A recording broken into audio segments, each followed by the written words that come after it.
I want to take a moment in this video and say that if you feel different than most Christians around you, like they're kind of in a fog and you're seeing understanding of what it is we should be in the Word of God that other people just don't seem to see, then you're probably of the remnant. And we meet. God said in his word that he will divide the remnant. And we're very much divided, but he did say in the end times he would unite the remnant. So we meet once a month, the first Saturday of every month. So we'll be meeting this Saturday, February 3rd in Centerview, Missouri, 401 South Walnut at 4 o'clock. Come join us. We'll also post a video the next day online.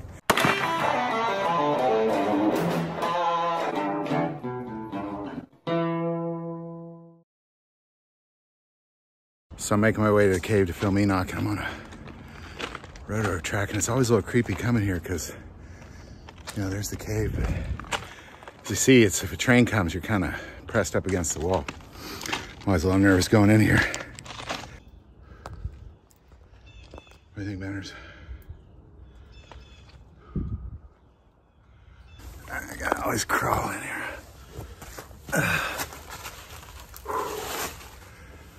Okay. If a train comes by, I'll film it. It's pretty interesting. It's so freaky in here. And the train goes by.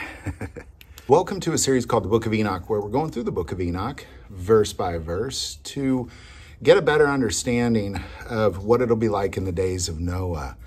I think it's incredibly important to see what that'll be like because Jesus said that's what it'll be like in the end times. So where we are is we're at this place where 200 angels have fallen and lain with women and married them and given rise to a race of Nephilim, and now they're being punished. And it's happening through Enoch. Enoch is kind of petitioning on their behalf because he has hidden himself from mankind and really just kind of hung out with the angels. So we're just going to pick it up where we left off, chapter 13, starting verse 1.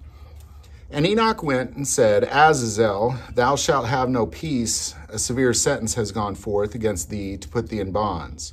And thou shalt not have toleration, nor request granted to thee because of the unrighteousness which thou hast taught, and because of all the works of godlessness and unrighteousness and sin which thou hast shown to men. Then I went and spoke to them all together, and they were all afraid, and fear and trembling seized them.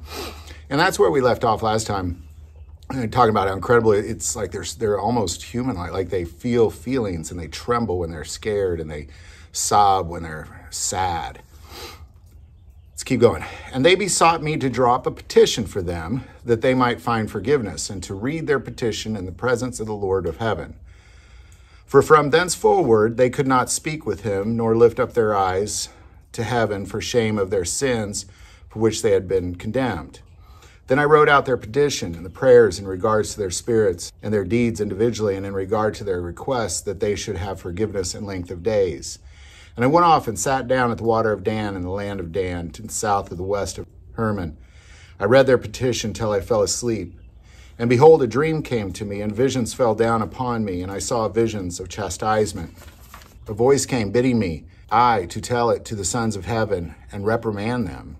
And when I awakened, I came unto them, and they were all sitting gathered together, weeping in Abigail, which is between Lebanon and Senneser, with their faces covered. And I recounted before them all the visions which I had seen in sleep, and began to speak the words of the righteousness, and to reprimand heavenly watchers. Now, I want to pause there for a second because we talked about this a little bit last time, and I apologize, I got something dripping on my book, is that they are, it's incredibly important that we understand that we can call out to God, we can petition. So, for example, if I have something going on with me, you know, and you're praying for me, you could literally petition before God and kind of read this out and talk to him. And then in your sleep, he often will give you the answer. But it's a real thing, and we need to begin to see it like that. Let's keep going, chapter 14. The book of the words of righteousness and of the reprimand of the eternal watchers in accordance with the command of the Holy Great One in that vision. I saw in my sleep what I will not say with the tongue of flesh and with the breath of my mouth, which the Great One has given to men, to converse with and understand with the heart. And he has created and given to man the power of understanding and word of wisdom. So hath he created me also and given me the power to reprimand the watchers, the children of heaven. Now, this is incredibly fascinating because what he's saying here is that God created and gave to man, that's us, the power of understanding and word of wisdom. I don't think people truly understand this. And I mean, there's a lot of fools walking around this world. A lot of foolish people thinking they understand, but they've been deceived. Their visions are clouded. And I think it's incredibly important to understand that God will, like he takes this away from man. Like when he said that he will kind of cloud the vision of man. He can take this piece away. And I believe he has done that in the end times. Like, I think that's why another thing that makes it obvious that we're in the end times is there's a lot of professed Christians out there and religious folks that are just confused, have no idea what's going on. But God does promise the power of understanding and word of wisdom. So hath he created me also and given me the power to reprimand the watchers, the children of heaven. Like, that's an incredible influence that he has there. It's, because in this vision, he's like, okay, now you are the one to reprimand them. You're the one that has this power to go tell the watchers, you're in big trouble. Let's keep going.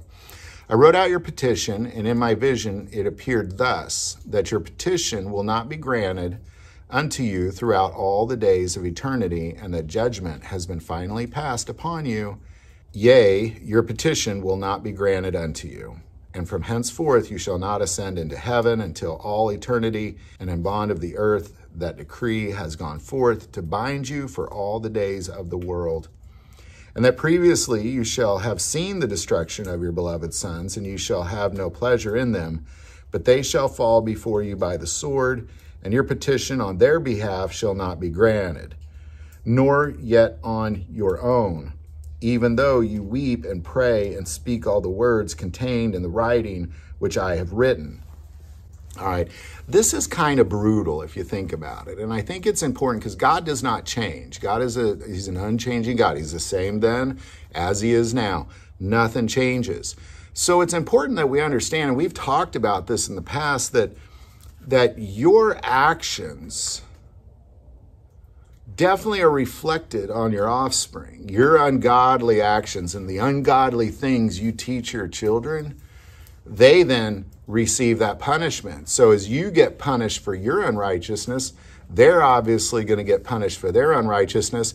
And it's really going to be brutal to more punish you because you're the one that taught those things to them. Because that's really, if the watchers would have taught them godly things, like, love the Lord your God with all your heart and soul, worship him and him only, honor the Sabbath, love thy neighbor. Like if the angels would have taught them those secrets of heaven, I think we'd have a different story. But they taught them how to mutilate mankind, and they taught them the secrets of the universe. And now they're going to die because of what their fathers did. And it's incredibly important as men and women of God that we fully understand that's how God works. And the sooner you can get that in your understanding, the better, because here he's saying you're separated from God. You are never going to go to heaven again. You're going to be bound on this earth till the end, but you're going to watch your children kill each other by the sword first. This is pretty brutal, and we have to see that God is a jealous God, and he does not play around. So there you go. Any thoughts or insight? Again, thanks for joining us. It's always kind of fun coming to the cave. It's really been an adventure. Always a little creepy, but it gets the blood going, and it really kind of excites the spirit. So I really have enjoyed this time in these caves as we've been spending the time through Enoch. Keep joining us, man. We're just getting started.